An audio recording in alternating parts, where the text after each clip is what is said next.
কিন্তু আল্লাহ সুবহানাহু ওয়া তাআলা বলতেছেন যে ইন্না খলাকনাকুম মিন যাকারি ওয়া উনসা, আমি তোমাদেরকে এক পুরুষ আর এক নারী থেকে বানাইছি, আর এক পুরুষ হলো আদম, এক নারী হলো আম্মা হাওয়া আলাইহিস সালাম। কথা বোঝা যাচ্ছে? নবীর স্ত্রীগণ আমাদের কি? কিন্তু আশ্চর্য লাগে ওই বিবি খাদিজা বলে, এটা কি কথা? এটা বলা যায়? খাদিজা বিবি, এটা ভাষা, এটা বলা কখনো সুন্দর? ওয়া আজওয়াজুহু উম্মাহাতুহুম, নবীর স্ত্রীগণ তোমাদের মা, এটা কি হাদিস না কোরআন? কোরআন। কলম দেওয়ার জায়গাই নাই। সহিহ হাদিস হলেও তো আলহামদুলিল্লাহ, কোনো কথাই নাই, কিন্তু সরাসরি কোরআন মাজিদে আসছে নবীর স্ত্রীগণ তোমাদের আম্মা। আমরা বিবি খাদিজা, মা ফাতেমা উল্টা করে ফেলছি। কোন জায়গায় কোথায় লাগাইছি? না, আমরা নবীর স্ত্রীগণকে আমরা আম্মাজান বলবো, মা বলবো। আম্মাজান বলবেন, আলহামদুলিল্লাহ, সম্মান সূচক। মা বলবেন, তারা আমাদের মা। এক পুরুষ হলো আদম আলাইহিস সালাম, এক নারী হলো আম্মাজান হাওয়া আলাইহাস সালাম। এই দুইজনের মাধ্যমে আল্লাহ আমাদেরকে দুনিয়াতে আনছেন। দেখেন, আদম আলাইহিস সালামের এক জোড়া সন্তান তার বিপরীত জোড়া সন্তানের সাথে বিয়ে হতো না, বুঝছেন নাকি? ক্রসে বিয়ে হইতো, মানে এই চার কোণ আছে সোজাসুজি না, এই অ্যাঙ্গেলে বিয়ে হইতো। এই জোড়ার ছেলে ওই জোড়ার মেয়ে, এরকম হইতো না?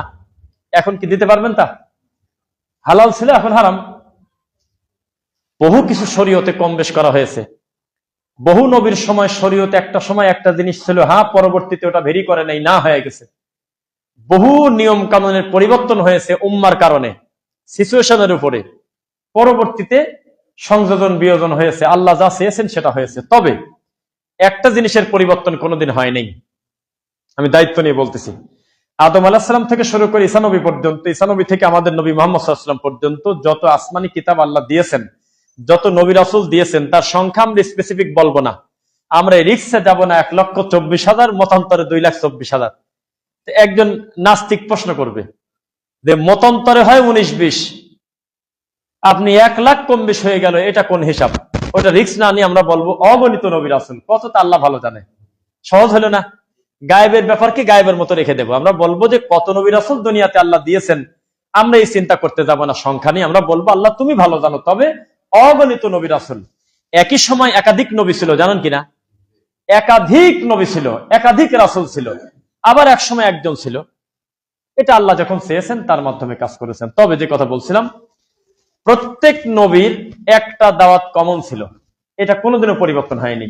এটা এইরকম হয় নাই যে আপাতত কিছুদিন যাক, মদ এখন হারাম করার দরকার নেই, পর্দার বিধানটা এখনই করার দরকার নেই, 5 ওয়াক্ত সালাতের পরিবেশটা এইভাবে করার দরকার নেই, যাকাতটাকে এই বৈঠকে এখন করার দরকার নেই, এত হিজরিতে এইভাবে টাইম নেওয়া হয় নাই। একেবারে শুরুই করছে সেই জিনিস দিয়ে। তার নাম কেউ বলতে পারবেন? মাশাআল্লাহ, তার নাম লা ইলাহা ইল্লাল্লাহ, মানে হলো তাওহীদ। আরেক ভাষায় যদি বলেন, এটার নাম হলো জান্নাতের চাবি। এটার নাম কি? জান্নাতের চাবি। এই জিনিসের কোনো পরিবর্তন হয়নি। আদম আলাইহিস সালাম তার মার্ডার কেসের আসামি একটা ছেলে ছিল, তাকে বলছিল কুলু লা ইলাহা ইল্লাল্লাহ তুফলিহুন, তুমি পড়ো লা ইলাহা ইল্লাল্লাহ, তখন সফল কাম হবে। নূহ আলাইহিস সালাম তার ডুবে যাওয়া সন্তানকে বলতেছিল যে তুমি দাঁড়াও, তুমি পড়ো লা ইলাহা ইল্লাল্লাহ তুফলিহুন, তুমি সফল কাম হবে। লূত আলাইহিস সালাম তার বিগড়ে যাওয়া বউকে বলেছিল কুলু লা ইলাহা ইল্লাল্লাহ তুফলিহুন, স্ত্রী তুমি পড়ো লা ইলাহা ইল্লাল্লাহ, তাহলে তুমি সফল কাম হবে। ইব্রাহিম আলাইহিস সালাম তার জঘন্য বাপ, একেবারে মানে কত খারাপ, জামানার সবচেয়ে দামি মানুষ সেই সময় ইব্রাহিম আলাইহিস সালাম, আবুল আম্বিয়া, নবীদের আব্বা, যাকে প্রথম সিরিয়ালে রাসূলদের কাতারে রাখা হয়, যাকে আমার নবীও আব্বা বলে ডাক দেবে, এত সম্মানী নবীর বাপ হওয়ার পরেও শয়তানি করছে সারা জীবন, করে নাই? তখনও বাপের মুখামুখি গিয়ে অন্য কিছু বলে নাই যে আপাতত আস্তে আস্তে বলি। আপনাদের মতো ওই সিস্টেম নেন নাই যে আচ্ছা আর কিছুদিন যাক, দেখি কি হয়। আরে হবে একদিন। উনি ডাইরেক্ট গিয়ে বলছে আব্বা কুলু লা ইলাহা ইল্লাল্লাহ তুফলিহুন। এই জায়গা আমি আপনাকে সুযোগ দেব না যে আপাতত কিছু ভগবান থাকুক, তা বলবো না। আপাতত দুর্গা পূজাটা শুধু রাখো, তবে ভগবতী, কালী, কাজী, অন্যান্য পূজাগুলি বন্ধ করো, তা বলে নেই। ডাইরেক্ট বলছে লা ইলাহা ইল্লাল্লাহ তুফলিহুন। লা ইলাহা ইল্লাল্লাহ মানে কি বলেন তো দেখি? সমস্ত পূজা ইলাহা সব দাফন, আল্লাহ ছাড়া কোনো সত্য মাবুদ নাই। তাহলে দাওয়াতটা কঠিন ছিল না বলেন তো ভাই? পরিস্থিতি কঠিন ছিল। এরপরে ঈসা আলাইহিস সালামও তাদেরকে বলছিল কুল হুয়াল্লাহু আহাদ, এটাও তাওহীদ। ঈসা আলাইহিস সালামও ওই তার জাতিকে বলছিল, যেই জাতি বলছিল মাসিহ ইবনুল্লাহ, আমাদের মসিহ হলো আল্লাহর সন্তান, নাউজুবিল্লাহ, আমাদের ঈসা হলো আল্লাহর ছেলে, তখন তাদের মুখামুখি বলছিল লা ইলাহা ইল্লাল্লাহ তুফলিহুন, তওবা করে পড়ো লা ইলাহা ইল্লাল্লাহ, তখন তোমরা সফলকাম হবে, নইলে তোমাদের বাঁচার পথ নাই। মুহাম্মদ সাল্লাল্লাহু আলাইহি ওয়াসাল্লাম আবু তালেবকে বলে নাই যে চাচা একবারে যেহেতু আপনি বাদ দিতে পারতেছেন না, কিছুদিন মূর্তি পোতা থাকুক, কিছু মন্দিরের কিছু মূর্তি থাকুক, কিছু দেবদেবী থাকুক, তবে আস্তে আস্তে বাদ দেন। তিনি বলে নাই। তাওহীদের বিপরীতে যখন কথা আসছে, সঙ্গে সঙ্গে তিনি বলেছিলেন যে পড়েন লা ইলাহা ইল্লাল্লাহ তুফলিহুন, আপনি যদি পড়েন লা ইলাহা ইল্লাল্লাহ তখন আপনি সফলকাম হবেন। এবার সবার কাছে আমার জিজ্ঞাসা, আমার মুসল্লি ভাইদের কাছে, আমার বন্ধুদের কাছে, জান্নাতে যাওয়ার চাবির নাম কি? সফলকাম হওয়ার একমাত্র অস্ত্রের নাম কি? লা ইলাহা ইল্লাল্লাহ। তাহলে আমি যদি আপনাকে এভাবে বলি, আমার কথা কিভাবে ভুল হবে কিনা আপনি যদি উত্তর দেন, সারা জীবন দাওয়াতি দিতে হবে তাওহীদের, এবার কিভাবে বলবেন বলেন? ভুল কথা বলছি? সারাটা জীবন দাওয়াতি হবে, তাওহীদের দাওয়াত দিতে দিতে দিতে দিতে কত লোক আমাদের কথা শুনবে, আমরা সে গণনা হিসাব আমরা করি না। তবে আমরা জানি যে আমাদের তাওহীদের দাওয়াতি দিতে বলা হয়েছে। কিতাবুন আনজালনাহু ইলাইকা লিতুখরিজান নাসা মিনাজ যুলুমাতি, একবার কোট করা ইব্রাহিম সূরা, একবার সিরিয়াল করে দেওয়া। আমি একটা মাত্র কারণে কিতাব দিছি, আপনি মানুষকে অন্ধকার থেকে, মানে শিরক থেকে, কুফর থেকে, বিদআত থেকে, বাতিল থেকে, জিনা থেকে, সুদ থেকে, ঘুষ থেকে, ডাকাতি থেকে, এই অন্যায় কাজ থেকে ইলা নূর, তাওহীদের দিকে আপনি আনবেন মানুষকে। নূর মানে কিন্তু খালি আলো না, নূর মানে হেদায়েত, নূর মানে ইসলাম, নূর মানে তাওহীদ, নূর মানে সব, নূর মানে ইসলাম। আমি আপনাকে এই কারণে কিতাব দিছি, আপনি অন্ধকার থেকে মানুষকে কিভাবে আলোর দিকে আনবেন। এই ব্যাপারে তাফসীর ইবনে কাসির, ইমাম ইবনে কাসির রাহিমাহুল্লাহ বলেছেন, জুলুমাতকে আমরা যদি এক কথায় প্রকাশ করতে যাই, জুলুমাত মানে হলো পাপ, এর ভিতরে শিরক আছে, বেদাত আছে, কুফরি আছে, জিনা ব্যভিচার আছে, যত পাপ আছে এটার নাম জুলুমাত। আর নূর মানে আমরা কোন সহজ ভাষায় যদি বলি, নূর মানেই দিন, নূর মানেই ইসলাম, নূর মানে হেদায়েত। তাহলে আমরা পথ হারা মানুষদেরকে আপনি পথে নিয়ে আসবেন, এই কারণেই আমি কিতাব দিয়েছি। সুবহানাল্লাহ। তাহলে এই তাওহীদের দাওয়াত আপনি যদি কেবল স্বীকার করলেন যে পৃথিবীর সবচেয়ে দামি জিনিসের নাম তাওহীদ, সারা পৃথিবীকে যদি এক পাল্লায় রাখেন আর আল্লাহর তাওহীদকে, লা ইলাহা ইল্লাল্লাহকে এক পাল্লায় রাখেন, লা ইলাহা ইল্লাল্লাহর পাল্লা ভারী হবে। আমি নাম্বারটা দেখে বলি যাতে ভুল না হয়। তিরমিজি হাদিস নাম্বার 2607, রাসূল সাল্লাল্লাহু আলাইহি ওয়াসাল্লাম বলেছেন, মান দাআ ইলা তাওহীদ, কেউ যদি তাওহীদের দিকে ডাকে, যখন কেউ কাউকে তাওহীদের দিকে ডাকে, মানে কিসের দিকে ডাকে? লা ইলাহা ইল্লাল্লাহ, আল্লাহর একত্ববাদের দিকে ডাকে, আতাহুল্লাহু মাকানান ফিল জান্নাহ, সেই লোকটার জন্য আল্লাহর জান্নাতে ঘর তৈরি হয়। সুবহানাল্লাহ। কি করবেন বলেন? এরপরে কথা আছে আর, মানে উনি ডাকতেছে আল্লাহর তাওহীদের দিকে, কিন্তু মূলত সে জান্নাতের দিকে ডাকতেছে। সুবহানাল্লাহ। অন্য কোন দিকে ডেকে কথা বলা যায় না যে আমার কাছে জান্নাত আছে, কথা বলার সুযোগ নাই। কিন্তু তাওহীদের দিকে যদি মানুষকে ডাকি, তাহলে আতাহুল্লাহু মাকানান ফিল জান্নাহ, এই মানুষটা ডাকতেছে মহান আল্লাহর জান্নাতের দিকে। সুবহানাল্লাহ। তিরমিজির হাদিস নাম্বার 2607, আমি আপনাকে কোট করে বলে দিলাম, বাড়িতে গিয়ে মিলায় দেখবেন। মুহাম্মদ সাল্লাল্লাহু আলাইহি ওয়াসাল্লামকে বলা হলো, বলেন তো পৃথিবীর সবচেয়ে দামি কাজটা কি? সবচাইতে দামি সম্পদ কি? নবী বললেন, কুল আমানতু বিল্লাহ, সবচেয়ে দামি সম্পদ হলো বেঈমান বলবে লা ইলাহা ইল্লাল্লাহ। সুবহানাল্লাহ।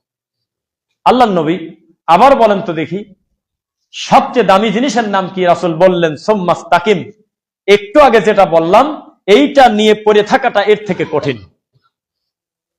লা ইলাহা ইল্লাল্লাহ পড়ে নাই সবাই? এই দেশে যারা মাজার পূজা করে ওরা লা ইলাহা ইল্লাল্লাহ পড়ে না? আপনার থেকে বেশি পড়ে। আপনি কবে পড়ছেন লা ইলাহা ইল্লাল্লাহ, এটা খুঁজেই পাওয়া কঠিন। কিন্তু প্রতিদিন সকাল সন্ধ্যা 10,000 বার জিকির করে। বুঝেন নাই? লা ইলাহা সে পড়ছে, এমন কি চোখ নাই, হাত নাই, পা নাই, এ ফকিরও আমাদের যে কোনো মুসল্লি থেকে বেশি ডাকে, লা ইলাহা ইল্লাল্লাহ বলে না? আমি তো বলি এভাবে যে আমাদের দেশে লা ইলাহা ইল্লাল্লাহ হলে ফকিরের ভিক্ষে চাওয়ার দোয়া বানাইছে, অথচ এটা জান্নাতের চাবি। অথচ পৃথিবীর সবচেয়ে দামি জিনিসের নাম দা ইলাল্লাহ, আল্লাহর দিকে ডাকার নাম হলো তাওহীদ। সুবহানাল্লাহ।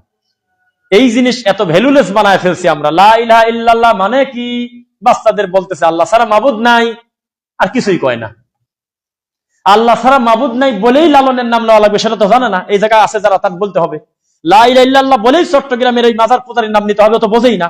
লা ইলাহা ইল্লাল্লাহ বলেই বলতে হবে যে তাবিজটা খুলে ফেলো বাবা, লা ইলাহা ইল্লাল্লাহ বলেই বলতে হবে খবরদার কোনো কবর পাকা করো না, উঁচু করো না, লা ইলাহা ইল্লাল্লাহ বলেই মানত করার বিরুদ্ধে বলতে হবে মাজারে কেউ কিছু করে না, খালি কয় বলো তো বাবা লা ইলাহা ইল্লাল্লাহ মানে কি, বাচ্চারা জোরে জোরে বলতেছে আল্লাহ ছাড়া মাবুদ নাই। তার মানে লা ইলাহা ইল্লাল্লাহ সবচেয়ে বেশি বোঝার দরকার ছিল, আমাদের দেশে সবচেয়ে কম বোঝে এই জিনিসটা। আমি তো আপনাদের কথা বাদ দিই, শুধু আলেম ওলামাদেরকে যদি আপনি তাওহীদের মানদণ্ডে মাপ করেন, আজকে কিন্তু আমার বক্তব্যের বিষয় তাওহীদের মানদণ্ডে মুসলিম উম্মাহ, আলেম ওলামাদেরকে কোরআন পড়া হাদিস পড়া দিন জানা মানুষকে যদি সিরিয়াল করেন আর মাইক্রোফোন নিয়ে তার বাড়িতে গিয়ে বলেন যে ভাই আল্লাহর তাওহীদ সম্পর্কে আপনি 2 মিনিটের বক্তব্য দিবেন, আমি একটু শুনবো, 0। 98 জন সারেন্ডার, 98 জন কম বেশি, আল্লাহ তুমি ভালো জানো সংখ্যায় কম বেশ হতে পারে, প্রায় 90% উপরে হুজুর এখানে সারেন্ডার, মিসকিন, তাওহীদে মিসকিন, সারা দুনিয়া জয় করবে, তাওহীদের ব্যাপারে সে 0।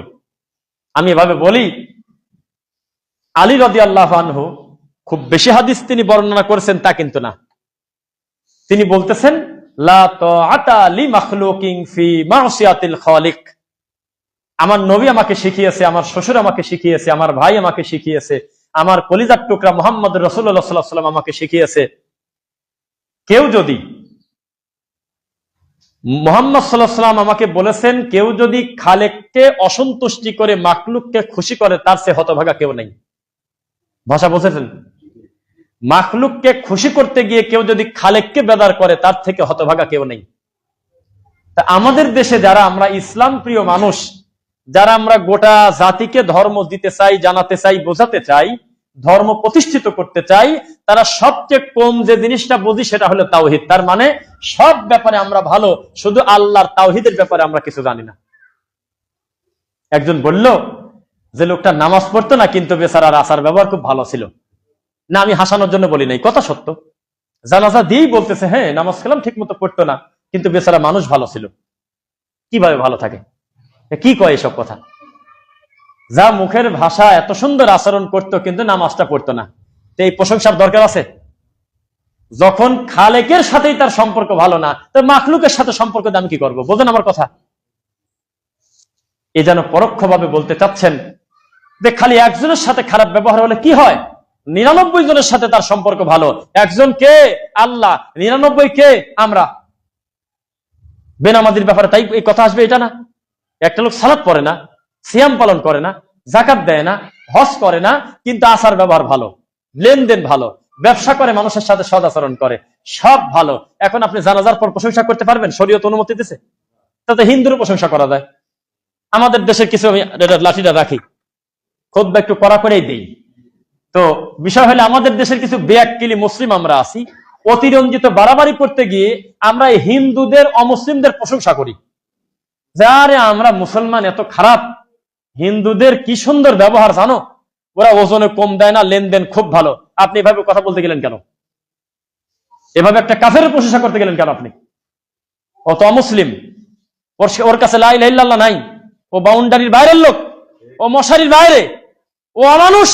আপনি ওর নাম নিচ্ছেন কি কারণ? এখানে আপনি কথা বলেন যে আমাদের মুসলিমদের ভিতরে অনেকেই আছে ওজন কম দেয়, অনেকেই আছে আল্লাহ তাওহীদে বুঝতে পারে নাই, অনেকেই আছে তারা সঠিক জিনিসটা বোঝে না, মিথ্যা কথা বলে ব্যবসা করে, এভাবে বলে দেন। আপনি হিন্দুকে ডেকে নিয়ে আসছেন মুখামুখি, আপনি খ্রিস্টানকে ডেকে নিয়ে আসছেন ঘরের থেকে, এটা করেন কি কারণে?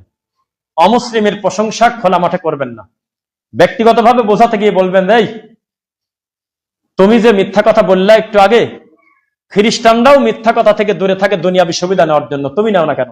তুমি আল্লাহর ভয়ে মিথ্যা ছেড়ে দিতে পারো না? এটা বলেন। কিন্তু মাঠে ময়দানে গিয়ে যদি বলেন যে হিন্দুরাই ভালো, কেন?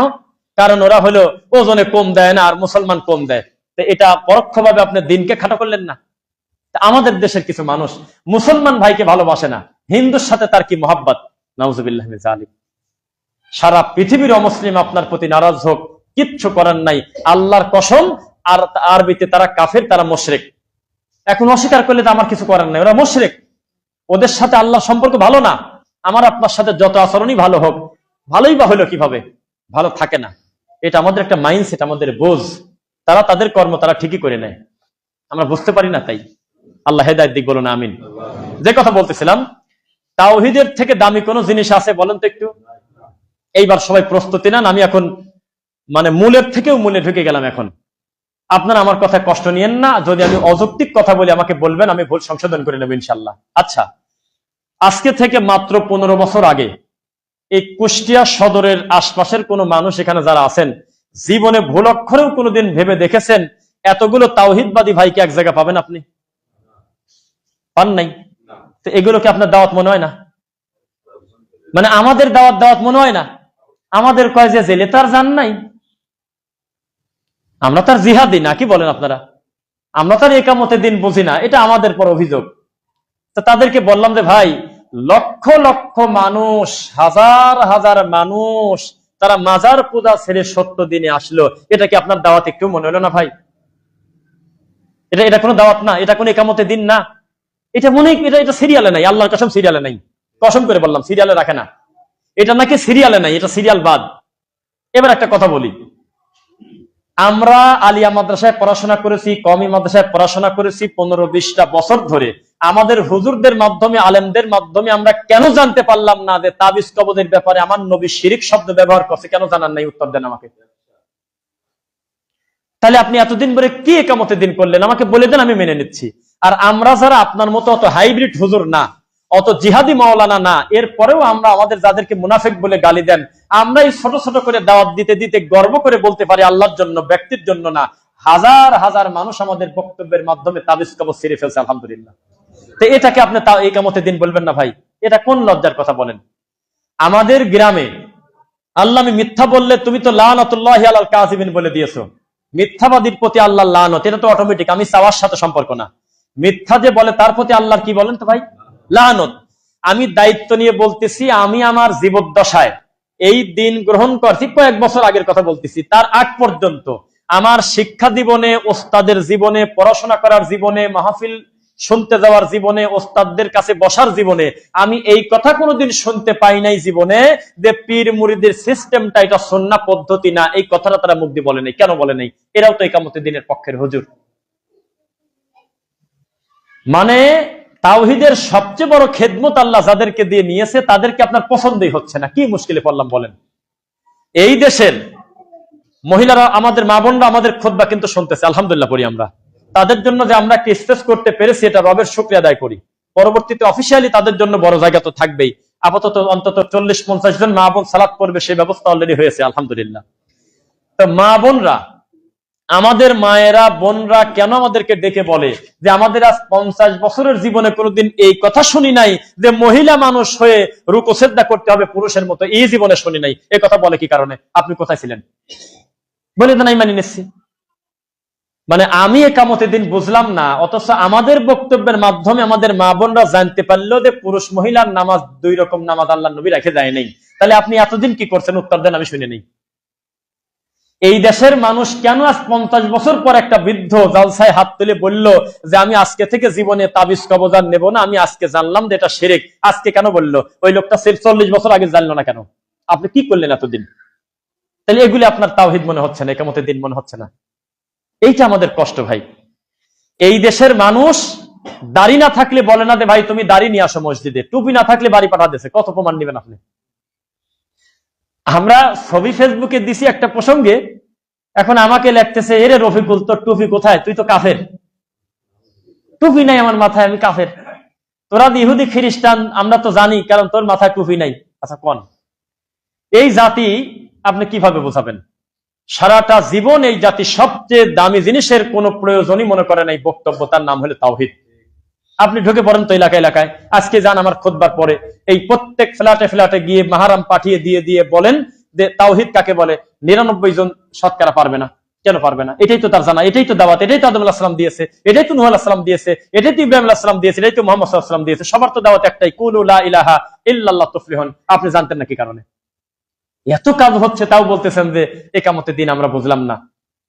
এই হরিশঙ্করপুরে, এই কুষ্টিয়া সদরে, এই বলকে কারণ বাবারও ক্ষমতা নাই, গায়েবের খবর জানে, কোনোদিনও কল্পনা করতে পারে নাই 5 বছর আগে যে 200-500 জন মানুষ একসাথে করে রাসূলের পদ্ধতিতে সালাত আদায় করা যায়। আল্লাহ করে দিয়েছে। এটা কি আপনার একামতের দিন মনে হলো না? এ কোন জ্বালা? মানে আপনার মনেই হচ্ছে না এত কিছু ঘটে যাচ্ছে রাজবাড়িতে। পরের বক্তা, এটা কয়দিন আগে, পরের বক্তা জ্বালাময়ী, আগের বক্তা ডাইরেক্ট কবর পূজারি, মাঝখানে আমি ঢুকে গেলাম, বক্তব্য দিয়ে চলে আসলাম আমরা। আমি ভাবছিলাম যে দিনই নিচ্ছে, তার ক্ষমতার প্রভাবে আমাকে নিচ্ছে, কেউ কিছু বলবে না, তবে মনে হয় লোকজন নাই। আমি তো বক্তব্য দিতে গিয়ে দেখলাম আমার সামনে 2 থেকে 300 সব আমাদের দিনই ভাই, আলহামদুলিল্লাহ। কোথা থেকে আসলো? এগুলি ক্ষমতার দিন আপনার মনে হলো না? এভাবে লোক তৈরি করতে করতে চতুর্দিকে যখন তাওহীদবাদী লোক চলে আসবে, তখন কোনো দিন কোন সুদখোর, ঘুষখোর, জিনাখোর, দুর্নীতিবাজ, অন্যায়কারী, জুলুমকারী, মানুষ হত্যাকারীকে কোনো দিন কেউ ভোট দেবে না, কোনো দিনও না। এখন এই দেশের লোক 500 টাকায় ধর্ম বিক্রি করে দিচ্ছে, ভোট বিক্রি করে দেয়। লেখছে যে মুরগি, একটা মুরগি 1 বছর পালার পরে হলো 300-400 টাকা বেচা যায়, না 1000 টাকা বেচা যায়, 1000 টাকা ডিম টিম দেয়, বাচ্চা হয়। ছাগল 1 বছর পারলে প্রায় 10-15 হাজার, গরু 50,000, 1 লাখ, উট পারলে 1.5 থেকে 2 লাখ, 2.5 লাখ টাকা চলে আসে। আর 5 বছর ওই মানুষ পালতেছে, এটা চা খাইছে আর 200 টাকা নি ভোট দিয়েছে আরেক জায়গা। এটা ডিসিশন এদের হাতে দিচ্ছেন কেন? আল্লাহ এই সিস্টেম রাখেন নাই যে সাধারণ মানুষের কাছে ছেড়ে দিয়েছে যে তুমি মতামত দাও। তোমার আবার মতামত কিসের? আমাদের সাহেব বলে যে ওই অমকের দাঁড়ান, অমকের আলোকে অমক গবেষণা করেছেন। হ্যাঁ, তুমি আবার গবেষণা করো কি কামে? তুমি বুখারি নাকি? তুমি কিসের গবেষণা করো? চিন্তাবিদ, মনে পড়ছে, ইসলামী চিন্তাবিদ আছে না? তুমি চিন্তা করো কি কামে? চিন্তা তো করাই আছে, সাহাবায়ে কেরাম চিন্তা করছে, মুহাম্মদ সাল্লাল্লাহু আলাইহি ওয়াসাল্লাম চিন্তা করছে, তুমি আবার নতুন কিসের চিন্তা করতেছো? চিন্তা নাই তো, চিন্তা আছে। তুমি হলো একজন মুবাল্লিগ, তাবলীগ করে দাও। তুমি গড়া জিনিস পাইছো, হাত দিয়ে ধরে আরেকজনের কাছে দিয়ে দাও। চিন্তা করে কি কামে? চিন্তা লেখে না। চিন্তাবিদ কিসের চিন্তা করে আমি এটা বুঝলাম না আজ পর্যন্ত। একটু ভাই একটু কাতার ভেঙে গিয়ে বসেন, সিরিয়াল বাদ দিয়ে আসেন। হ্যাঁ, সিরিয়াল দরকার নেই, বিশেষ করে ওই লাস্টের কাতারটা একটু ভেঙে দিলে খুশি হতাম ভাই, যাতে আপনাকে ডিঙিয়ে কাউকে যেতে না হয়। আপনার একটু এলোমেলো বসেন, আমার দিকে ঘুরিয়ে এদিকে। তো যে কথা বলতেছিলাম, ইসলাম হলো বাইয়িন, ক্লিয়ার, পরিচ্ছন্ন, পরিবেশ একবারে দৃশ্যমান, এখানে কোনো লোকচুরির সুযোগ নাই। আছে কি? কোনো সুযোগ নেই। তো তাওহীদের মানদণ্ডে মুসলিম উম্মাহ কাকে বলে একটু দেখি। যখন আপনি একজন মুসলিমকে বলবেন যে আল্লাহ সম্পর্কে তোমার ধারণা কি, তখন আশেপাশে বাকি লোকজন হাসাহাসি করবে যে কি নি পড়ে আছে এখনো, অথচ এটাই কাজ, এটাই কাজ। ইব্রাহিম আলাইহিস সালাম যখন দাওয়াতি কাজ করেছেন, তিনি আর তার বউ ছাড়া মুসলমান খুঁজে পাওয়া যাচ্ছে না, অথচ লক্ষ লক্ষ মানুষ তার উম্মত, কেউ নাই। ওই 2 জনই আল্লাহর কাছে দামি। এক জায়গার আগুন খালি ঠান্ডা হয়েছিল, বাকি সব জায়গার আগুন কিন্তু গরমই আছে, এর নাম তাওহীদ। সমস্ত মাছ তার তুলনায় ছোট মাছকে গিলে খায় ফেলে, আধা ঘন্টা 1 ঘন্টা পর পায়খানা হয়ে গেছে, হজম শেষ। হাঁস, ওই যে আমরা ছোটবেলায় বলতাম, সত্য মিথ্যা জানি না, কাঁচের গুলি পর্যন্ত হাঁসের পেটের মধ্যে হজম হয়ে যাবে, জানেন আপনারা? হ্যাঁ, আর এটা মানুষ খায় ফেললো, সেই মানুষ দিনের পর দিন, ঘন্টার পর ঘন্টা ওইভাবে থেকে গেল। আপনি কিসের পাওয়ার বলবেন? তাওহীদ, আর কিছুই না। তাওহীদ, আল্লাহর একত্ববাদ।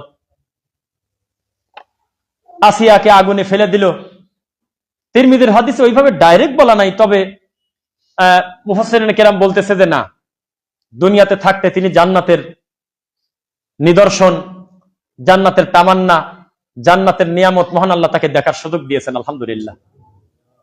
তবে ওই রকম মনে করেন না, একটা হলো হার্ড কপি, একটা হলো সফট কপি, আছে কিনা? হ্যাঁ, আমাদের এই মোবাইলে কিন্তু কোরআন আছে, জানেন? আমি কিন্তু এটা নিয়ে টয়লেটে যাই, গুনাহ হবে না? মাথা থাকালেন কেন? হবে কিভাবে গুনাহ? এটা দৃশ্যমান কোরআন না, আমি না চাইলে একা একা বের হয় না। আর এইটা নিয়ে আল্লাহ না করুক, নাউজুবিল্লাহ, আমি কি কোনো টয়লেটের দিকেও কি যাওয়া যাবে? তার মানে কি? এটা দৃশ্যমান না।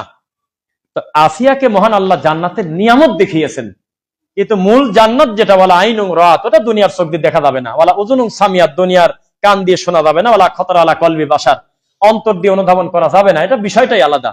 তবে দুনিয়াতে জান্নাতের আনন্দ, তৃপ্তি, মজা কি জিনিস, তিনি তার মৃত্যুর মাধ্যমে সেটা দেখেছিলেন, জান্নাতি। আচ্ছা, যে কথা বলতেছিলাম, আসিয়াকে মহান আল্লাহ সুবহানাহু ওয়া তাআলা হেফাজত করলেন কিসের বলে? যেখানে যাবেন ঘুরে ফিরে একই কথা। বেলালকে এত বড় নির্যাতনে আল্লাহ টিকিয়ে রেখেছেন তাওহীদের কারণে।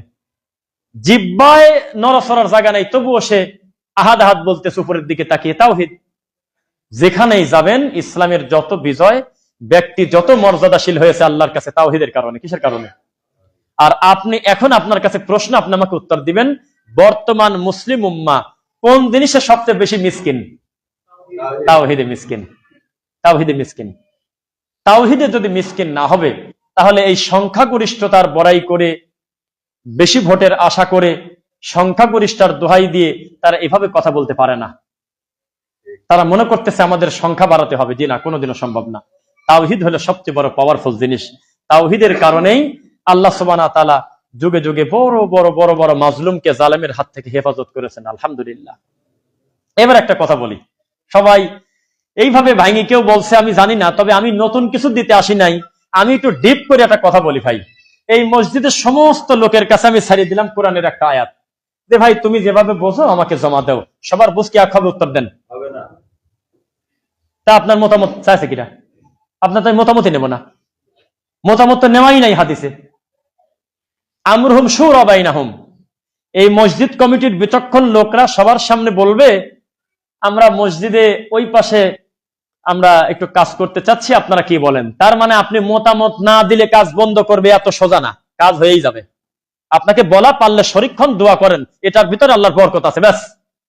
আপনি মনে করেন না যে অনুমতি চাচ্ছে জন্য আপনি যদি বলেন যে না না না এসব কাম করা ঠিক না, আর তারা কাম বন্ধ করে দেবে। আমাদের দেশের মানুষেরা বুঝলো না যে আপনার আবার মতামত কিসের? আপনি যে মানুষই হতে পারেন নাই। আপনি আকীদা বোঝেন না, দিন বোঝেন না, তাওহীদ বোঝেন না, সালাত বোঝেন না, সিয়াম বোঝেন না, হজ বোঝেন না, যাকাত বোঝেন না, কোরআন পড়তে জানেন না, সিয়াম রাখতে জানেন না, বউ পর্দায় থাকে না। এন্ড আপনার মতো লোকের বললাম যে আপনি একটা মতামত দেন তো দেখি এমপি কি হবে। তো ও বিড়িখোর, ও তো গাঁদাখোর কি চয়েস করবে? এটা নিয়মের কথা। ওর কাছে দায়িত্ব ছাড়ে দিচ্ছে কিনা? এই দুঃখে মরি, এটা সহজ জিনিস বোঝে না মানুষ। আপনাকে এই দায়িত্ব দিল কিনা যে ভাই তুমি মতামত দাও? তুমি কিনা? আহলুল হাদিসরাই যদি এখন জাতির বড় একটা মার্কাজের কারণ ইয়েতে বা দাওয়াতে একটা বড় প্ল্যাটফর্ম করতে বিশাল বড় একটা পদক্ষেপ নিতে যায়, আমার মতো লোক গুনাতেই আসবে না। কেন আসবে? আমাকে ডাকবে কেন? আমার থেকে বলাই উচিত না। মাথায় 5-7 জন আলোচনা করে জাতিকে তার ওপেন করে দেবে, এখানে বড় একটা জায়গা পেয়েছি। ও আমার বাংলাদেশের আহলুল হাদিস, ও পৃথিবীর তাওহীদবাদীরা, দোয়া করো, এই কুষ্টিয়ার বুকে আমরা এত বিঘা জায়গা পেয়েছি, এখানে একটা তাওহীদের মার্কাজ করতে চাই। এর নাম হলো জাতিকে বলা। আর আমি বাড়ি বাড়ি গিয়ে বলবো তুমি কি বলো, এখানে কি চলে? ও বলবে না ওরা মারবিনি, ওখানে যে সব লোক। আর একজন আবার বলবেন যে আরো কিছুদিন দেখেন কি হয়। আর একজন বলবেন ওই জায়গার ভিতর ভেজাল আছে। এক একজন এক এক শয়তানি বুদ্ধি। জি না,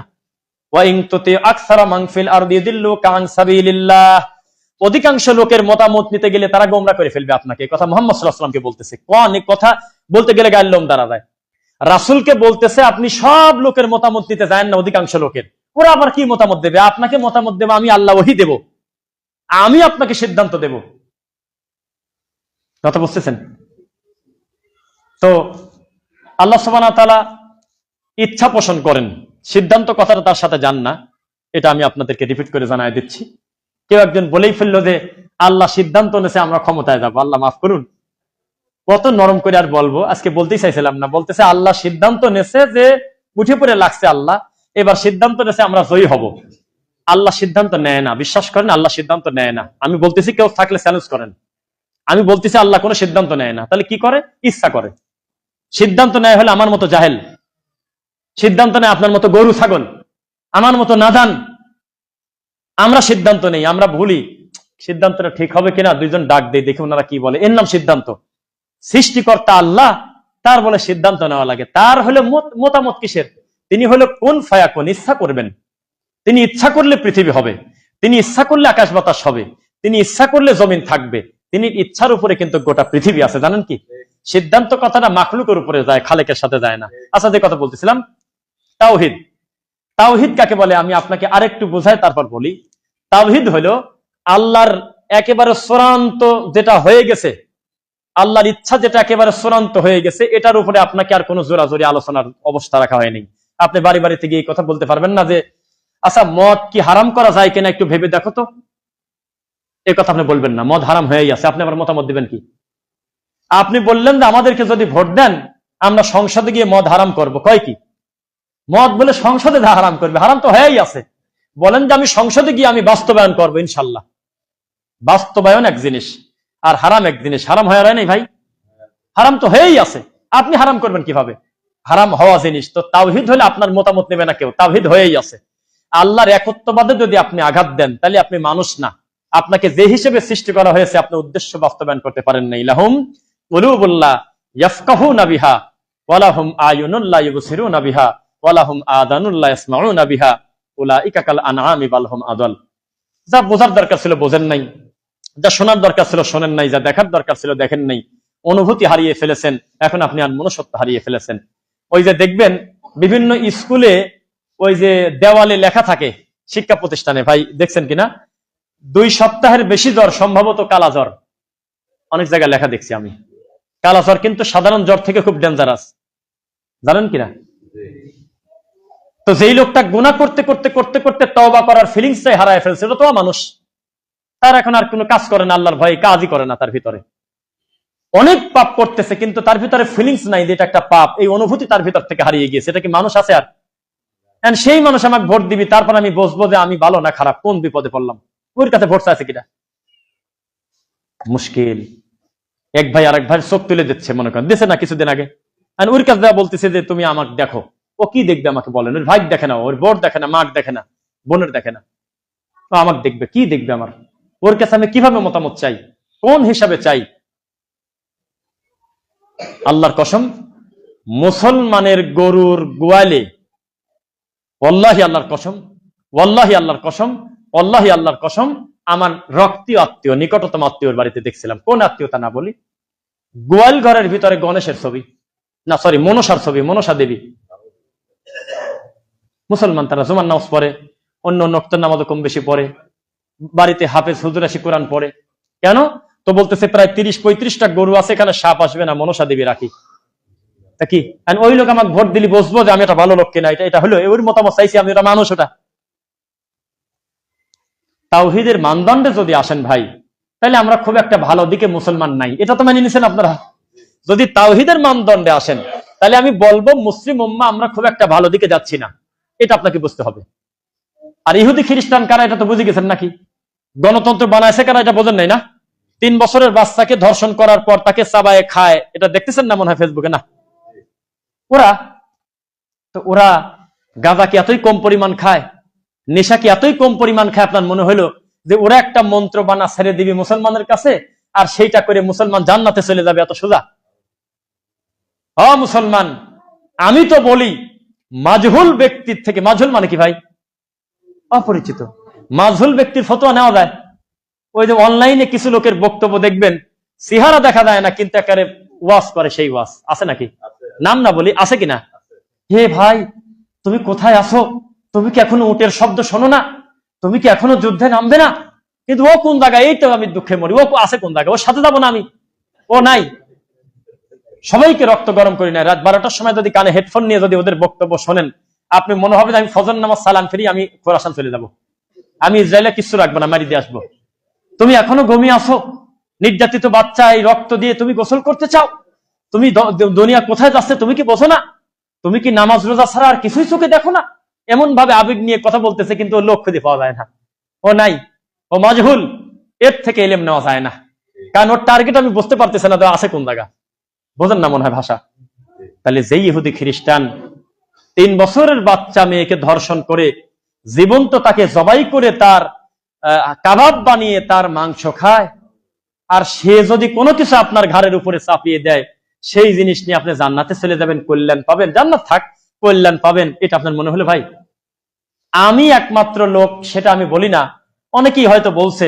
আমি অনেক দিন আগে একটা মাহফিলে বলছিলাম যে বহু ঈদগার মাঠে, বহু দিনী প্রতিষ্ঠানে আননোন ব্যক্তি পর্দার আড়াল থেকে বড় বড় টাকা ডোনেট করে, দিয়ে তার একটা নেম প্লেট দিয়ে দেয়।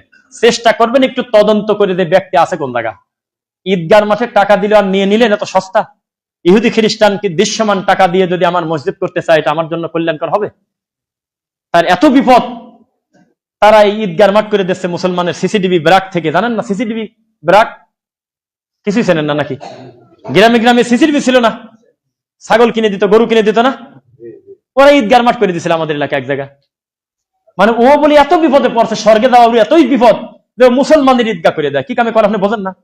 ও জানে যে আমার এই শয়তানি টাকা যদি একটা টাকা এখানে ঢোকে, তাহলে সেজদা দেবে কিন্তু কাম হবে না। ও বোঝে না, ভাত খায় না। ওর টাকা আপনি নিতে গেলেন কেন?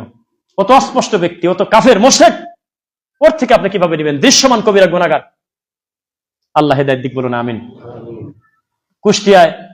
কুষ্টিয়ার নারীর প্রেমে ফ্রান্সের একটা যুবক হাজির। বরগুনা, বরিশাল, বরগুনা, আমতলী, অমক নারীর প্রেমে জাপান থেকে চলে এসেছে যুবক, কোটি কোটি টাকা ফেলে রেখে, ব্যবসা প্রতিষ্ঠান ফেলে রেখে এই আমতলির একটা মেয়ের প্রেমে চলে আসলো। আমি আজও পর্যন্ত এর কোনো শানে নজর পাইনি। কি কয়, কি কয় এগুলি? আল্লাহ যাদের সকালবেলা থেকে রাত পর্যন্ত 30টা মেয়েকে ব্যবহার করবে চলন্ত রাস্তার উপরে, কেউ তাকায় দেখে বিচারও দেবে না, যাদের টাকাও খরচ না, একটা ছেলে একটা মেয়েকে বলতেছে চলো রুমে যাই, দুইজনে যদি রাজি থাকে, ওই দেশে কোনো আইনই নাই এরকম, সারা দুই পরিবার চিৎকার পারি মরেও যদি দেয় তাদের কোনো বিচার হবে না। যাদের ফ্রি সেক্স এত ইজি, যাদের অবৈধ যৌনাচার করা এত সহজ, যাদের সেক্স করা কোনো পাপই না, অবৈধভাবে গুনাই না, সে এত বড় বিপদে পড়লো এই নোয়াখালীর মেয়ের প্রেমে চলে আসে হলো সেই জাপান থেকে শত শত কোটি টাকা ফেলা রাখি। এটা আবার গর্ব করে নিউজ করতেছে, তার পিছনে পিছনে সাংবাদিক ঘুরতেছে, তাই না? হ্যাঁ, কিছুদিন পর আর খুঁজে পাওয়া যাচ্ছে না। সাবধান, টার্গেট আছে, টার্গেট নাই, টার্গেট আছে। এটা তো আমরা বুঝি না, আমরা হলে জোরে জোরে তাকবীর দিতে পারি, এবার একটু বিরোধিতা করি। আমরা মুসলমান কারা জানেন? এই ধর মার, এই ঠিক কিনা বলো, এই তাড়াতাড়ি বের হও। আর ওরা ব্রেন দিয়ে শয়তানি করে গোটা জাতিকে কাটিয়ে দিচ্ছে। আপনি হু হু করে খালি তাকবীর দিচ্ছেন, আর ওইদিকে মুসলমানের একেবারে কচু কাটা করতেছে, কেউ ঠিক পায় না। জাতিসংঘ যখন ঠিক পায় তখন বলে আমরা তদন্ত কমিটি গঠন করতেছি, এইটা কয়। মুসলমানের কচু কাটা করে ঠিকই পায় না। আর আপনি কি করেন? দৌড় পড়ে যায় সারি ঢাকা ময়মনসিংহ হাইওয়ের উপরে একটা ছেলেকে আপনি আগুন দিয়ে পোড়া দিলেন, উপকার তো করলেন, তাই না? ইসলামের উপকার হয়ে গেল না? একটা হিন্দুকে সুন্দর করে একেবারে ধরে ফাঁসি দিয়ে পোড়ায় দিলেন, এটা উপকার হয় নাই ইসলামের? এতে এই মাল আমাদের মাথার মধ্যে। পরবর্তীতে প্রমাণ হলো যে ছেলেটা অন্য পার্সোনাল সমস্যার কারণে ছেলেকে এইভাবে ওই নবীকে গালি দিয়েছে বলে সালাহ দিয়েছে। আচ্ছা, রাসূলকে নিয়ে কটু মন্তব্য করলে, গালি দিলে তার বেঁচে থাকার অধিকার নাই ইসলামী শরীয়তে। আল্লাহর কসম, হাদিস আমরা পড়ছি, আল্লাহ এবং তার রাসূলকে নিয়ে, কোরআনকে নিয়ে, দিন নিয়ে তামাশা করলে তার সর্বোচ্চ শাস্তি যদি দাবি না করেন তাহলে আপনি মুনাফিক, আমি স্বীকার করলাম। কিন্তু এই ছেলে যদি নবীকে নিয়ে একটা কটু কথা বলেও ফেলে, তো মহান আল্লাহকে ওই গার্মেন্টস এর 25 জনের এই দায়িত্ব দিছিল 50 জনের, যে চলন্ত রাস্তার উপরে ফাঁসি দিয়ে ছেলেটাকে পোড়ায় দাও, তাহলে তোমাদের একটু উপকার আছে। এটাকে আল্লাহ ব্যক্তিকে দায়িত্ব দিয়েছে? তা আপনি এখানে একজনকে পোড়ালেন, ওদিকে আপনার শত ভাই আগুনে পড়তেছে, আপনার মিডিয়া বোঝাবেই না, দেখাবেই না। এগুলি করতে যাবেন কেন? আপনি ঠান্ডা মাথায় কাজ করেন, আপনি একাডেমিক কাজ করেন, আপনি তাওহীদ নিয়ে কাজ করেন, আপনি দিন নিয়ে কাজ করেন, আপনি শিক্ষা নিয়ে কাজ করেন, রবের সাথে সম্পর্কের ব্যাপারটা নিয়ে কাজ করেন। ওই যে কিছুদিন আগে ড্যাফোডিল না কোথায় যেন একটা ইউনিভার্সিটিতে আব্দুল্লাহ বিন আব্দুর রাজ্জাক ভাই একটা বক্তব্য দিয়েছিল, তারপরে সম্ভবত উপস্থাপক বা কেউ একজন বলল যে আসলে এই ব্যাপারে আমাদের তো কোনো পড়াশোনাই হয় না কোনো জায়গায়, যে শয়তান নামক একটা কিছু আছে, একটা গায়েবী শক্তি, মিনাল জিন্নাতি ওয়ান নাস, জিন শয়তান নামে একটা বড় ব্যাপার আছে, যিনি অদৃশ্যভাবে ওয়াসওয়াসা দিয়ে যাচ্ছে, আত্মায় কুমন্ত্রণা দেয়, অন্তরে প্রভাব বিস্তার করে, সর্বদা আমাদের মহা টেনশনে রাখছে। আমাদের একটা বড় শক্তি আমাদের পিছনে লেগে আছে। এই শয়তান সম্পর্কে আমাদের শিক্ষা প্রতিষ্ঠানগুলোতে স্বতন্ত্র কোনো বক্তব্যই হয় না। এরকম একটা বক্তব্য দিছিল, যাই হোক মনে পড়লো তাই বললাম কথাটা। তা আপনি ওয়াজ খুঁজে পাচ্ছেন না? কত কথা আছে। বান্দা তার আল্লাহকে চেনে না, শয়তানকে চেনে না, জিন কি তা চেনে না। এই জাতিকে আপনি কি শিখাবেন আর কি জানাবেন? আমরা ওই যে যেমন ইন্নামাল, যারা মুখস্থতে পড়বেন, ইন্নামাল মুমিনুনা আল্লাযীনা ইযা যুকিরাল্লাহু ওয়াজিলাত কুলুবুহুম ওয়া ইযা তুলিয়াত আলাইহিম আয়াতুহু যাদাতহুম ঈমানান ওয়া আলা রাব্বিহিম ইয়াতাওয়াক্কালুন। তো এখানে আল্লাহ বলতেছে যারা মুমিন তাদেরকে আমি আল্লাহর কথা শোনালে তাদের কি কাঁপে ভাই? কি কাঁপে? অন্তর কি দেখা যায়? কোথায় থাকে? এক হুজুর বলছিল মাথায় থাকে। আপনারা কোন জায়গায় থাকে বলেন? কোথায় থাকে? আল্লাহ সুবহানাহু ওয়া তাআলা এই অন্তরের খবর জানেন। ইয়ালামু খাইনাতাল আয়ুনি ওয়া মা তুখফিস সুদূর। মাশাআল্লাহ, হাবেশ সাহেব মনে ভাই, অন্তরে কি লুকোচুরি করে মহান আল্লাহ জানেন, জানেন কিনা? তো সেই অন্তর, এই অন্তরে কুমন্ত্রণা দিতে পারে শয়তান, জানেন আপনি? অন্তরে পর্যন্ত প্রভাব বিস্তার করতে পারে শয়তান, পারে না? এই শয়তান নিয়ে কোনো স্বতন্ত্র বক্তব্য নেই। এই শয়তান নিয়ে, শয়তানের কুমন্ত্রণা দিয়ে ধারাবাহিক কোনো আলোচনা হয় না। কিভাবে আপনি কোথায় যাবেন? তো যে কথা বলতেছিলাম, ওয়াজিলাত কুলুবুহুম, কি কাঁপে আবার বলেন? অন্তর কাঁপে, কলব কাঁপে, আত্মা কাঁপে। ভিতরে কাঁপে না বাইরে কাঁপে? আমাদের দেশের লোকের কি কাঁপে? বাইরে কাঁপে। আল্লাহর জিকির আসলে বাইরে কাঁপে, খুব কাঁপে, কিন্তু ভিতরে কাঁপার দরকার। উল্টা হয় নাই ভাই? ভিতরে কাঁপার শব্দের অর্থ যদি বলেন তাহলে আপনাদেরও কিছু ভুল আছে। আমাদের মাঠেও যদি কেউ কোরআন তেলাওয়াত করে, সুন্দর করে তেলাওয়াত করে, আমরা শুকরিয়া আদায় করবো আল্লাহর। কিন্তু জোরে সবাই মিলে আল্লাহু আকবার, এই নীতিটা কোথায় আছে বলেন? কোথায় আছে? কোরআন তেলাওয়াত যখন রাসূলের মুখে শুনতেন সাহাবায়ে কেরাম একেবারে পাথর হয়ে যেতেন, চোখ দিয়ে দরদর করে পানি পড়তো ভাই। ভিতরে আল্লাহর ভয় এমন ভাবে আসতো, একেবারে চেপে বসে যেত। দেখবেন বাংলাতে একটা কথা আমার ভুল গেলে বলে দিন, অল্প শোকে কাতর, অধিক শোকে পাথর, আছে কিনা? শোক বেশি পেলে এক বৈঠকে আমি দেখছিলাম এরকম একটা লোকের, আমি মুখ দেখি নাই, কিন্তু ওই জানাজার পরে বললো আমাদের এলাকায় খুলনা সাতক্ষীরা ওই দিক থেকে একটা ছেলে হাফেজ হতে আসছিল, তার 2 মা, অনেকগুলো বোন, একটাই সে ভাই, মানে ছেলে একটাই, 2 মাই তাকে খুব যত্ন করে আদর করে ভালোবাসে। ছেলেটা হাফেজে কোরআন, শোনাতে আসছিলাম এলাকায়। তো ছেলেটা গাড়ি অ্যাক্সিডেন্ট করে মারা যায়, তার বাপ যখন তাকে নিয়ে যায়, গাড়ি অ্যাক্সিডেন্ট করে মারা যায়। পরে পরক্ষণে একটু পরে তার বাপও মরে যায়, মাথায় আঘাত পাইছিল, একই সাথে মারা যায়। এটা নিউজ হয়েছিল 2005-6 সালে এরকম।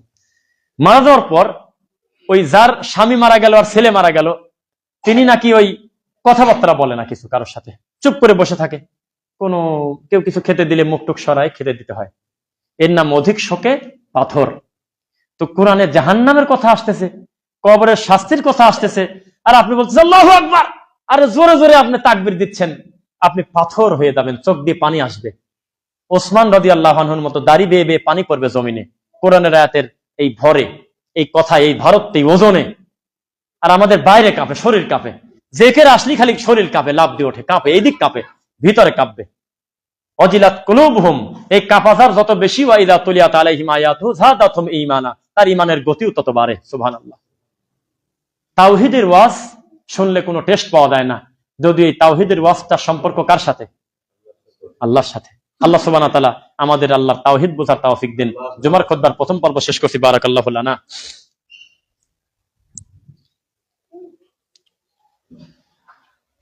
আলহামদুলিল্লাহ। ফাইন্না খায়রাল হাদিসি কিতাবুল্লাহ ওয়া খায়রুল হুদা হুদা মুহাম্মদ সাল্লাল্লাহু আলাইহি ওয়াসাল্লাম ওয়া শাররুল উমুরি মুহদাসাতুহা কুল্লু মুহদাসাতিন বিদআহ ওয়া কুল্লু বিদআতিন দালালাহ ওয়া কুল্লু দালালাতিন ফিন-নার। রাব্বিরহামহুমা কামা রাব্বায়ানি সগীরা। আল্লাহুম্মা আ'iজ্জিল ইসলাম ওয়াল মুসলিমিনা ফি ফিলিস্তিন। আল্লাহুম্মা আ'iজ্জিল ইসলাম ওয়াল মুসলিমিন। আল্লাহুম্মা আনতাস সালাম ওয়া মিনকাস সালাম তাবারাকতা ইয়া যাল জালালি ওয়াল ইকরাম। আল্লাহুম্মা লা মানিআ লিমা আ'তাইতা ওয়ালা মু'তিয়া লিমা মানাতা ওয়ালা ইয়ানফা'ু যাল জাদ্দি মিনকাল জাদ। আল্লাহুম্মা ইন্নী আসআলুকাল হুদা ওয়াত তুকা ওয়াল আফাফা ওয়াল গিনা। আল্লাহুম্মা আনতা রাব্বি লা ইলাহা ইল্লা আনতা খালাকতানি ওয়া আনা আবদুকা ওয়া আনা আলা আহদিক ওয়া ওয়া'দিকা মাসতাতা'তু আউযু বিকা মিন শাররি মা সানাতু আবু'ু লাকা বিনি'মাতিকা আলাইয়া ওয়া আবু'ু বিযামবি ফাগফিরলি ফা ইন্নাহু লা ইয়াগফিরুদ দুনুবা ইল্লা আনত। আল্লাহ তুমি আমাদের সকলকে ক্ষমা করো। যে কথা বলতেছিলাম, খুতবায় আপনি কি বুঝলেন এখন একটু পরীক্ষা নেই। সবচেয়ে আগে আমাদের কিসের দাওয়াত দিতে হবে? পৃথিবীর সবচেয়ে দামি জিনিসের নাম কি? তাওহীদ। এই তাওহীদ হলো লা ইলাহা ইল্লাল্লাহ। এই দাওয়াত দিতে বলতেছে মুহাম্মদ সাল্লাল্লাহু আলাইহি ওয়াসাল্লামকে, ফাআলাম আন্নাহু লা ইলাহা ইল্লাল্লাহ। আপনি আগে নিজে এই ইলম অর্জন করেন যে আল্লাহ ছাড়া কোনো সত্য ইলাহা নাই। জান্নাতের চাবি হলো লা ইলাহা ইল্লাল্লাহ। টাকের পিছনে, বাসের পিছনে লেখাগুলো মিথ্যা। জান্নাতের চাবি হলো নামাজ, এ কথা মিথ্যা। অবশ্যই নামাজ জান্নাতে যাওয়ার একটা বড় মাধ্যম। জান্নাতে বেনামাজি যাবে এরকম কোন আলোচনা কোরআনে ঢোকে নাই, বরং জাহান্নামে কেন গেল তারাই বরং ভয়তে কান্না করবে আর বলবে লাম নাকু মিনাল মুসাল্লিন, আমরা যেহেতু বেনামাজি ছিলাম তাই জাহান্নামে আসছি। এরপরেও আমরা জান্নাতকে ওই নামাজ জান্নাতের চাবি বলতে পারবো না, কারণ নামাজ ছাড়াও সিয়াম আছে, হজ আছে, যাকাত আছে, তাওহীদ আছে, অনেক কিছু মিলাই ইসলাম। আর পুরা ইসলামটাকে বলা হয় তাওহীদ, একত্ববাদ, লা ইলাহা ইল্লাল্লাহ। এটা হলো আলটিমেট প্যাকেজ।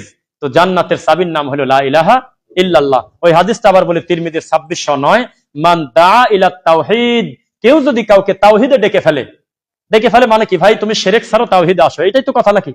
এই পথ থেকে ফিরে আসো। আতাহুল্লাহু মাকানান ফিল জান্নাহ, তাহলে সে যেন আল্লাহর জান্নাতের দিকেই লোকটাকে ডাকছে। সুবহানাল্লাহ। তাহলে এখানে আমরা পরিষ্কার বুঝলাম কিনা, জান্নাতের চাবি হলো তাওহীদ, জান্নাতের চাবি তাওহীদ। আল্লাহ সুবহানাহু ওয়া তাআলা আমাদের তাওহীদের উপরে মৃত্যুবরণ করার তৌফিক দিন, আল্লাহুম্মা আমিন।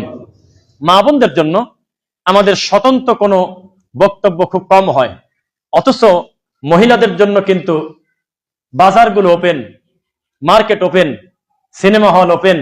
আমি এমন কোন সিনেমা হলের গল্প আমি জানি না যেই সিনেমা হলে অনলি মেন, এই কথা লেখা আছে আমি জানি না, আমি পাইনি কোথাও যেই সিনেমা হলে শুধু পুরুষরা যাবে, কোনো মহিলা যেতে পারবে না, এরকম আমি পাইনি। আপনারা পাইছেন বাংলাদেশে আছে কোথাও? বরং শুধু পুরুষ গেলে তারা মন খারাপ করবে, এভাবে শিল্প টিকে থাকে না। এখানে অবৈধ পুরুষ নারী যাবে, একটু নোংরামি করবে, তখন তারা বুঝবে যে যাক আমাদের ব্যবসা মনে হয় ভালোর দিকে যাচ্ছে, এভাবেই তারা চায়। অথচ আল্লাহর ঘর আমাদের জন্য বন্ধ, দরজা বন্ধ। এটা আমাদের জন্য গজব। একটা নারী কার কাছে যাবে, কার কাছে দিন শিখবে? কোনো উপায় না পায় মহিলা তালিমে বসে বসে তো রামায়ণের গল্প শোনে, বেহেশতি দেওয়ারের গল্প শোনে। কি করবে? যাবে কার কাছে? আপনি তো দেন নাই তো বিকল্প কিছু, কোথায় যাবে? জুমার সালাতে যদি সাথে করে নিয়ে আসতেন, আমার মনে হয় পুরুষ মানুষের থেকে তারা যদি মনোযোগ দিয়ে শোনে তারা বেশি মনে রাখে, আমার ধারণা। এমনকি এটা আলোচনাও করে। পুরুষ মানুষ বাড়িতে গিয়ে হলে লাভ দিয়ে ওঠে, আর মহিলা মানুষ বাড়িতে গিয়ে তার মেয়েকে বলবে আজকে এটা জেনে আসলাম। আমার ধারণা ইনশাল্লাহ এটা অনেক ক্ষেত্রে করে তারা এটা মুজাকারা করে, মুশাহারা করে। আর পুরুষ মানুষ বাড়িতে যাই বলবে যে গরম পানি এখনো গরম হয়নি কি কামে, ও সবই ভুলে গেছে, কোথাকার খুতবা কি। বাড়িতে গিয়ে টেবিলে খাওয়ার আগে বলে না আজকে জুমার খুতবায় তাওহীদ সম্পর্কে আমি কয়েকটা জিনিস জেনে আসছি, তুমি জানো? বলে না।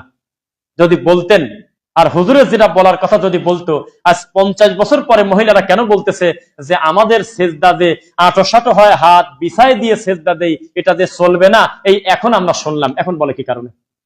তারা কেন জানে না যে তাদের রুকু এক, সেজদা এক, হাত বাঁধা এক, রফুল আদাইন এক, দাঁড়ানো এক, সব পুরুষের মতো। শুধুমাত্র ইমাম হলে কাতার ভিন্ন হবে না, আর ভুল গেলে মুখ দিয়ে সুবহানাল্লাহ পড়বে না, হাতে তালি দেবে। এছাড়া আদায়গত কোনো পার্থক্য রাখে নাই রাসূল। সল্লু কামা রাআইতুমুনি উসাল্লি। এই নারীরা এখন জানবে কি কারণে? তার মানে তাদেরকে জানানো হয়নি, তাদেরকে পর্যাপ্ত ভাবে বোঝানো হয় নাই যে আপনি সালাতটা কিভাবে পড়বেন, পর্দাটা কিভাবে পড়বেন, আপনি কিভাবে কি করবেন, তাদেরকে জানানো হয়নি। শুধু বলা হয়েছে যে তুমি এই এই কাজ করো, জান্নাতে চলে যাবে। অবশ্যই স্বামীর অকৃতজ্ঞতা এটা একটা বড় জাহান্নামে যাওয়ার কারণ।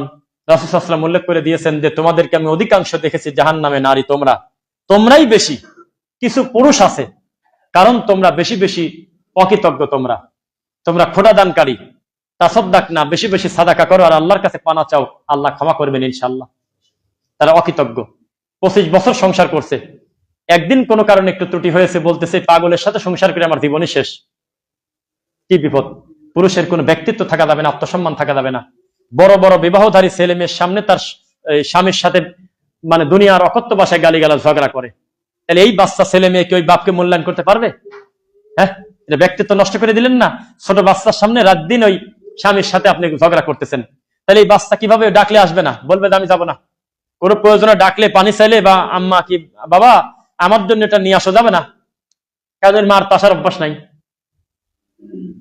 সাবধান, আপনাকে আমি পাম দিতে পারবো না, তবে জান্নাতে যাওয়ার রাস্তা দেখানোর চেষ্টা করবো রাসূল যেভাবে বলেছেন। অকৃতজ্ঞতা হবেন না কোনোদিন। আপনার স্বামী বেঁচে আছে, এটাই একটা শুকরিয়া। আপনার স্বামী একজন ইমানদার দিন দানা মানুষ, এটা একটা শুকরিয়া। আপনার স্বামী আপনাকে উপার্জন করে খাওয়ায়, এটা একটা শুকরিয়া। মানুষ হিসেবে তার ভুল ভ্রান্তি আছে, আপনি এটাকে মন্দ না করে আপনি মনে করেন যে আমার দাওয়াতের একটা খাত, আমি আদর করে ভালোবেসে আমার স্বামীকে আমি দাওয়াতের একটা সুযোগ পাইছি। কি করবেন আর? ফেরাউনের মতো এত বড় জালেমের ঘরে দুনিয়ার সবচেয়ে সম্মানিতা মানুষ বাস করে গেল, আম্মাজান আসিয়া মহিলা, জান্নাতি মহিলার ভিতরে, সম্মানিতা মহিলার ভিতরে 4 জনের একজন। কয়জনের একজন ভাই? এত বড় সম্মানিতা আসিয়া জীবনে কি তার জান্নাতে যাওয়ার কোনো ডিস্টার্ব হয়েছে? এই এত বড় জালেমের ঘরে, কাফিরের ঘরে থাকার পরেও, এত বড় দাজ্জালের ঘরে ছিল, যে বলছিল যে ওই যে একটু সাহায্য করেন, বলছিল যে আমি সবচেয়ে বড় আল্লাহ, আনা রব্বুকুমুল আ'লা, তোদের আল্লাহ ছোট আর আমি হলো বড়। এই এটা কথা নাকি? এত বড় জালেমের ঘরে থাকার পরেও তার ইবাদতে কোনো ডিস্টার্ব হয় নাই। আর আপনি বলেন যে দেখতেছো না আমি এখন কোরআন পড়তে বইছি, দেখতেছো না আমি এখন এইটা করতেছি, আমি এখন অমুক কিছু করতেছি, এত খোটা দিচ্ছেন কেন? সহজ না। স্বামীর ব্যাপারে একটু দায়িত্বশীল হন, তার মেজাজের গতি আপনার গতি এক হবে না। রোজ চেনেন না, বৃষ্টি চেনেন না, ঘরে বসে আছেন, ব্যাগ ধরা দিচ্ছেন, বাজারের ব্যাগ, কষ্ট নিয়েন না, মজা করেই বললাম। দিন শেষে বাজারের ব্যাগটা ধরায় আপনিই দিচ্ছেন, এ টেনশন তাকেই নিতে হচ্ছে। চোখ কল্লার শ্বশুর বাড়ি গিয়েও প্রতিদিন বসে থাকে না, অথচ টাকা নাই, ওই আরেকজনের কাছ থেকে হাত পাততেছে যে ছোট হব না। তারপরেও আপনি একটু বিনয়ী হন না। 18 ঘন্টা 14 ঘন্টা 12 ঘন্টা ডিউটি করে আসার পর তার মেজাজ একটু যদি ভুল হয়ও সংশোধন করে দেন, উত্তম আচরণ করেন। রাসূল সাল্লাল্লাহু আলাইহি ওয়াসাল্লাম তাদের বিবিদের সঙ্গে সদাচরণ করেছেন, এভাবে সুন্দর করে দৃষ্টান্ত দেন। আপনাকে যদি মজা করেও আপনার স্বামী বলে যে ইসলামে কিন্তু দ্বিতীয় তৃতীয় চতুর্থ বিবাহের ব্যাপার আছে, আপনি এমন ভাবে খোঁটা দিচ্ছেন আর বলতেছেন ইসলামে কি আর কিছু নাই, এইটা কিন্তু একটা শয়তানি কথা। মানে যখন একটা ইসলামের একটা আদেশের কথা আসলো বা একটা সুন্নাহ অথবা একটা বিধানের ব্যাপার, তখন পাল্টাবার আর একটা নিয়ে এসে কাউন্টার দেওয়া, এটা কিন্তু সুন্দর কথা না। ইসলামে কি আর কোনো কিছুই নাই, ও তো অমুকটা তো খুব পারো না, এটা করো না, এই তুলনা দিতে হয় না। যখন যে বিষয় বলে ওটার উপরে থাকেন। আমি একটা লোককে বললাম যে ভাই টাকনুর উপরে কাপড় পরেন, বলিছি তা কিন্তু বলি না, আমি বলছি যদি বলি। এখন উনি যদি বলে আপনার মামার দেখলাম টাকনুর নিচে, আপনি আমাকে বলতেছেন আমার মামার আছে, তাই কি করবো আমি, কি ঠেকাবো বলেন আপনি? আমারও যদি থাকে আপনি বলেন যে ভাই আপনারটাও তোলেন, এই আপনারটাও তোলেন, আমারটাও তুলবো, বড় উপকার করলেন, আপনার মাধ্যমে খুব উপকার হলো, আমি বুঝি না এমন টাকনুর নিচে কাপড়, আপনারটাও তো নিচে নেমে গেছে, তোলেন, দুইজন একসাথে জান্নাতে যাবো ইনশাল্লাহ। আপনি খালি চাপাই দিচ্ছেন আরেকজনের পর। এই যে ফেসবুকে একটু চোখে আসে ভাই, সবকিছু তো আমরা বন্ধ রাখতে পারি না মানুষ। ফেসবুকে কিছুদিন আগে একটা পাস হয়েছে যে দ্বিতীয় বিবাহ করতে প্রথম পক্ষের অনুমতি লাগবে না, আছে না কথা? এটা কিন্তু কোনো পাস অপাসের কিছু না, এটা কিন্তু পাস হয়েই আছে জানেন। মহিলারা মনে করতেছে যে কয়দিন আগে মনে হয় সরকার টেনশন দিতেছে, না, এ পাস হয়ে আছে 1450 বছর আগে, ওরা জানেই না। এটা অনুমতির পর্ব রাখে নাই ভাই। এক নারীর সাথে আর এক নারী থাকবে এই অনুমতি কেউ দেয়ও না, সৌদিও দেয় না, এটা একটা কথার কথা। এই গার জোরেই কয় যে দেখো অমুকরা খুব ভালো আছে, খুব কয়েছে যে আচ্ছা কিছু বললাম না, এটা একটা কথার কথা, ব্যতিক্রম থাকে। কোন নারী একা একা ডাকি বলে না যে সোনার চাঁদ রে তুমি আর একটা বউ নিয়ে আসে, কথা একা একা বলে না। এখানে অনুমতির খাত আল্লাহ রাখে নাই, এটা পুরুষের কাজ, এটা নারীর কাজ না। এটা যখন এই ফেসবুকে আসলো যে সরকারি ভাবে গ্যাজেট পাস হয়েছে, দ্বিতীয় নারী গ্রহণ করার ক্ষেত্রে প্রথম নারীর অনুমতি বাধ্যতা না, লাগবে না, লেখে নাই। এখন এই মহিলারা টিকটক, মহিলারা এই লাইভ এসে নোংরামি করতেছে, জানেন কি সব মুখের ভাষা, আর এই পুরুষদের সম্পর্কে কি কুরুচিপূর্ণ মন্তব্য করে। তার মানে দিনের ব্যাপারে কি তাদের ধারণা, ইসলামের ব্যাপারে কেমন তাদের চিন্তাধারা। আল্লাহ হেদায়েত দিক বলুন আমিন।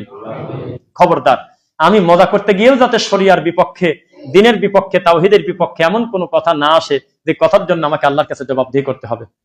সর্বোপরি আমাদের ভাইদেরকে বলি, মা বোনদের ভিতরে একটু দাওয়াতি কাজ করেন। মাহারাম যার সাথে আপনার দেখা করা বৈধ, আপনার খালা, আপনার মা, আপনার চাচির কাছে দেন না, আবার ভাবির কাছে দেন না, এই দায়িত্ব আল্লাহ আপনাকে দেন নেই। তাদেরকে দাওয়াতি কাজের মাধ্যম আছে, জুমার খুতবা আছে, পর্দার ভিতর থেকে দাওয়াতি প্ল্যাটফর্ম আছে, অনলাইনের মাধ্যমে তারা দিন শিখবে, একাডেমিক তারা প্রতিষ্ঠান কেন্দ্রিক বহু খাত আছে। কিন্তু আপনি মুখামুখি তার সামনে বসে বেপর্দা হয়ে তার সঙ্গে কিছু আলোচনা করবেন, এটা করবেন না, ফিতনা থেকে দূরে থাকবেন ইনশাল্লাহ। বাচ্চাদেরকে দিন শেখাবেন, আল্লাহ যেন সঠিক বলতেন আমিন। সর্বোপরি কষ্টের কথাটা আরেকবার বলেই ফেলি খুতবায়, মানহাজ বিক্রি করে খায়েন না, বলে দিচ্ছে। বহু রোগী আছেন মানহাজ বিক্রি করে খায়েন না, পরিস্থিতি যেমন হয় হোক। ফেব্রুয়ারির 12 তারিখে কে ক্ষমতায় আসলো কে গেল, এইটার উপরে কিন্তু রফিক বিন সাইদের কণ্ঠস্বর নরম হবে না, গরম হবে না, যা ছিল তাই থাকবে, বাড়া ছাড়া কমবে না ইনশাল্লাহ। আর যদি মাথা বিক্রি করে দিতাম তাহলে ওই 5 আগস্টের পরে পুরা শুয়ে পড়তাম ঘরে, যে জান্নাত তো ঠেকাই কিনা পাই তো কিছু। খবরদার, মাথা বিক্রি করে দিয়েন না। মাথা বিক্রি করলে আপনি সব সত্য খোলা মাঠে বলতে পারবেন না, আপনার জবাবদিহিতা থাকবে, আপনার বাধা থাকবে, আপনার দলীয় বহু ব্যাপার থাকবে। এখনই খোলা মাঠে যদি একটা দলীয় বক্তা যদি একটা হক কথা বলে ফেলে, যেটাই মাঠ খাবে না, মাঠের একটু বিপরীত বিপরীত লাগে, কিন্তু কথা আল্লাহর, মাগরিবের নামাজের পরে নোটিশ আসবে, এগুলো আপাতত বাদ রাখো, আপাতত একটু বন্ধ রাখো এগুলো, তুমি এখন বলতেছো ফিতনা হবে, বলবে না। একটা হুজুরের মুখে তাওহীদের শব্দ নেই, একটা হুজুর শিরকের মতো শব্দ দুই চোখ দিয়ে টাকা দেখে না। সরমনে এখন ছুটে গেল, এখন বলতেছেন যে ছুটে গেছে বাঁচেছি, ও ছাতা কোলে করছিলেন কি কামে? ওরা মানুষ। এখন চরমনে ছুটে গেল, আপনি বলতেছেন যে বাঁচেছি, এরা ভালো না, তো তুই কোলে করলে কি কামে? ওরা কেন মানুষ নাকি? ওটা অমানুষ। সরাসরি আল্লাহ এবং রাসূলকে নিয়ে, দিন নিয়ে, তাওহীদ নিয়ে মশকরা করে। ওলিদের পীর ফকিরের পাওয়ার বলে নবীদের থেকে বেশি, কি কয় সব কথা। তার এক একটা তার বাপ দাদার বই রামায়ণের থেকে নিকৃষ্ট।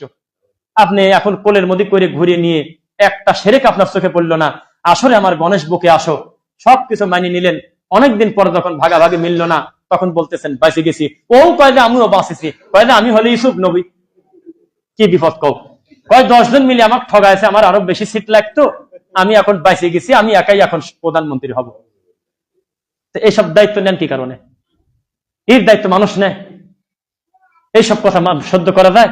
যে জান্নাতে নিয়ে যাবে হলে হাত ধরি, হ্যাঁ জাহাজ নিয়ে চলে যাবে, জীবনে তওবা করছে দেখছেন কোনোদিন? বললাম আমাকে শুনবো আমি কোনোদিন বলছে যে গত মাহফিলে আমি এইভাবে নীল কার্ড দেখাইছি, এটা দেখানো আমার ঠিক হয় নাই, বরকতের কার্ড বিক্রি করার ক্ষমতা আল্লাহ আমাকে দেন নাই, বরকতের মালিক আল্লাহ, আমি ক্ষমা চাই? বলুক তো দেখি। অমানুষ না? কারণ তো দুঃখ বলি না অমানুষ এদের। নীল কার্ড বেচতেছে 2026 সালে নীল কার্ড বেচে, যে আমার দাদা যান ব্যস্ত, আইন তো আমিও আনছি, চরমনার ময়দানে যারা চাইল দিতে পারবেন বাৎসরিক তারা কার্ডটা নিবেন। মিথ্যা বলছি বলেন তো, হাত তোলেন কেউ? বলছে? তাই এই ছাতা কোলে করছিলেন কি আমি? আপনি ঈদ আপনি সংসদে যাবেন নারী ভরি নি, অমানুষ নি, কালকে তা বাধ্য করে দেবে যে বুকে হাত বাঁধলে পিঠের সামনা তুলে দেব, যে প্রকাশ্যে ঘোষণা দিচ্ছে বরিশালে আমাদের এলাকায় ঢুকছে 200 কোটি টাকা পায় মসজিদে যাওয়া জোরে জোরে আমিন বয়। এরকম অমানুষ যদি সংসদে যায়, ধর্মে কুত্তায় মুখ দিবি না? আপনি কোলে করছিলেন কি কাম? এটা মানুষ নাকি? এটা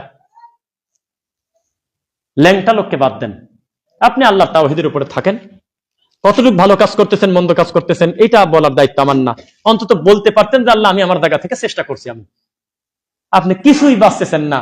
জীবনে আপনার মুখ দিয়ে একটা শিরক আরবি শব্দ শিন র কাফ কোনোদিনও শুনলাম না। কই শুনি মনি না তো, হঠাৎ দুই একজন বিচ্ছিন্ন, কই শুনি না কোনোদিন। তাওহীদ নামে একটা কাজ আছে জীবনে মুখ দিয়ে শুনলাম না। বেদাত নামে একটা পাপ আছে পৃথিবীতে, বাঙালি সবচাইতে সে জায়গায় এগিয়ে, কোনোদিন বললেন না। এটা বলে শেষ করি খুতবা। কষ্ট হচ্ছে না আপনাদের? আর আমাদের ভাইদের অবস্থা একটু বলি। আমি একটা পোস্ট দিছি গত কয়েকদিন আগে, যে পলিটিক্যাল শহীদ আর ইসলামিক শহীদ চিরদিন আলাদা। দেখেছেন এই পোস্টটা? আরে কবর পূজারে আমার কাফের করলে আমার কোনো কষ্ট লাগে না, ওরা আমাকে মারি ফেললে আমার অসুবিধা নেই, যে আমার জানটা গেল একটা কাফের হাতে, মুশরিকের হাতে, বেদাতির হাতে।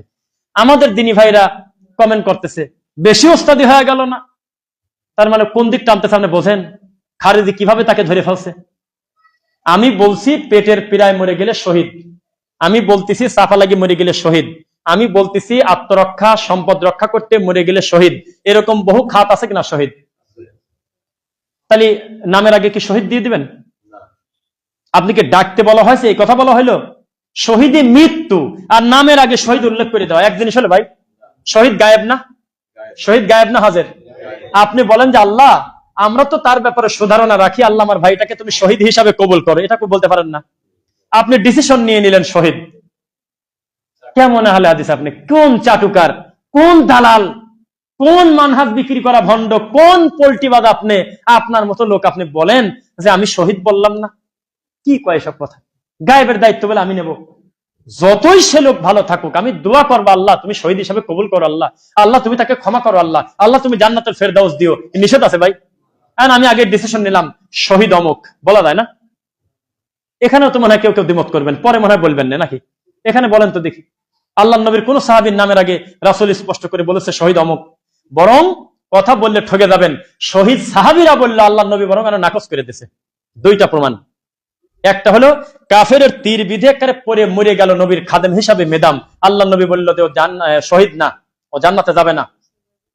আর এক জায়গা হলো ওরা দৌড়ে চলে যাওয়া বলতেছে আল্লাহ নবী যেভাবে যুদ্ধ করতেছে আর যে অবস্থা, জান্নাত আমরা তো দেখলাম, দেখা চোখের সামনে তো শহীদ হয়ে গেল। রাসূল বললেন যে অপেক্ষা করো। পরক্ষণে খবর আসলো নিজের উপরে স্থির থাকতে পারে নাই, জানটা দিয়ে দিয়েছে নিজে থেকে। রাসূল বললেন জাহান্নামে যাবে। আর আমাদের দেশের মাটি ভালো, শহীদ ডেলিভারি হয় খুব দ্রুত। হিন্দু শহীদ, বিপরীত দলের লোক যদি পাথর টেতর দিক বা কিছু দিয়ে ধরে মারিয়ে দেয় শহীদ। যদি হিন্দু শহীদ না থাকে এই দেশে যদি, তাহলে আমি মিথ্যক। তাহলে আপনি এই কথা বললে আপনারাও রাগ করেন। তাহলে আপনি কোন আহলে হাদিস আমি আজ পর্যন্ত চিনলাম না, এটা দুঃখ করি। শেষের দিকে বললাম, এইটুক বেশি লোক শুনবে না, খুতবা শেষের দিকে তো সংশোধনের জন্য বললাম। খবরদার ওই অন্য লোক কি করে তা আমি শুনতে চাই নাই। আমার ঘরের মানুষ যারা তাওহীদবাদী মানুষ, তারা নিজেরা মানহাজ বিক্রি করে খায়েন না ভাই। তারা খবরদার তাওহীদ আর শিরিককে এক করে দিয়েন না, নিজেরা অন্তত মানহাজটা ঠিক রাখেন। মহান আল্লাহর কাছে জান্নাত আছে ইনশাআল্লাহ। আর চিন্তা করেন না আপনার মতো লোক জাহান্নামে গেলে অসুবিধা আছে, কি করেন? আল্লাহ পাও দেওয়ার আগ পর্যন্ত জাহান্নাম তো ভরেই না। এত পাথর এত মানুষ, তাও জাহান্নাম ভরে না। জায়গা প্রচুর আছে, চিন্তা করবেন না, নিশ্চিন্তে থাকেন। আপনি আমার কথা মানতে বাধ্য না, তবে আমি বারবার বলতেছি খবরদার শিরিক করবেন না। তাওহীদের সাথে কোনোদিন মানুষের শিরিক মিশতে দিয়েন না। আপনারা তা করেছেন অনেকেই, আল্লাহ ক্ষমা করুন। আপনাদের পোস্ট, আপনাদের কমেন্ট, এগুলো দেখলে মনে হয় আপনারা দিন ধর্ম নিয়ে কোনো ইন্টারেস্ট নাই, খালি ক্ষমতায় কে আসলো গেল, কে কোন জায়গা কি করছে, ওই কোন মহিলা কি বলছে ভোটের ব্যাপারে, কোন কি করছে, এইগুলো নিয়েই সারাদিন আপনি পড়ে থাকেন। না, কল্যাণের দোয়া করেন। আল্লাহ আমাদের দেশটা তুমি তাদের হাতে দাও যাদের মাধ্যমে আমাদের এই দেশটা দিনের কল্যাণ হবে, জানমালের নিরাপদ হবে, আমাদের দেশটা সুন্দর হবে। সর্বোপরি আমরা দেশটাকে ভালোবাসি। আল্লাহ রাসূল নিজেও কিন্তু তার বালাদের জন্য দোয়া করছে, জানেন। আমরা দেশ বিরোধী না, আমরা দেশের পক্ষে, দেশের মানুষের পক্ষে। কিন্তু আপনারা উন্নতি বলতে বোঝেন যে ওই রাস্তা উন্নতি করে দেব, এটা করে দেব। আর আমি উন্নতি বলতে বুঝি হলে মানুষের উন্নতি, মানুষের ইমানের উন্নতি নাই, কিছুই বোঝে না, অসভ্য। এদের উন্নতি করতে হবে দাওয়াতের মাধ্যমে। আল্লাহ তুমি আমাদের সকলকে দিনের জন্য কবুল করো। সর্বোপরি আমাদের মা বোনরা যারা এসেছেন, আপনাদের বলি, আপনি একটু নিজের ইবাদতটা একটু যাচাই করবেন, কিভাবে সালাত আদায় করতে হয়, কিভাবে রুকু করতে হয়, কিভাবে সিজদা করতে হয়, আপনার স্বামীর থেকে, আপনার ভাইকে থেকে নিজে সুন্দরভাবে জেনে নেবেন, পর্দা করবেন, স্বামীর অকৃতজ্ঞ হবেন না। আপনাদেরকেও বলি, আপনারাও স্ত্রীর সঙ্গে কারণে অকারণে ঝগড়া ফাসাদ বিবাদ করবেন না। আল্লাহ সুবহানাহু ওয়া তাআলা আপনাদের আমাদের সকলকে দিনের জন্য কবুল করুন। এই বাইতুস সালাম জামে মসজিদ, এখানে আল্লাহ সুবহানাহু ওয়া তাআলা আমাদেরকে টাকা দিয়ে, বুদ্ধি দিয়ে, শ্রম দিয়ে, মেধা দিয়ে, জায়গা দিয়ে, যেভাবে আমরা এর সঙ্গে জড়িত আছি, আল্লাহর কাছে আমরা শুধু একজন খাদেম হিসেবে বিচারের মাঠে উঠতে চাই। তুমি খাদেম হিসেবে কবুল করো আল্লাহ। আল্লাহুম্মা আমিন। সুবহানাকা আল্লাহুম্মা বিহামদিক, আশহাদু আল্লা ইলাহা ইল্লা আনতা আস্তাগফিরুকা ওয়া আতুবু ইলাইক।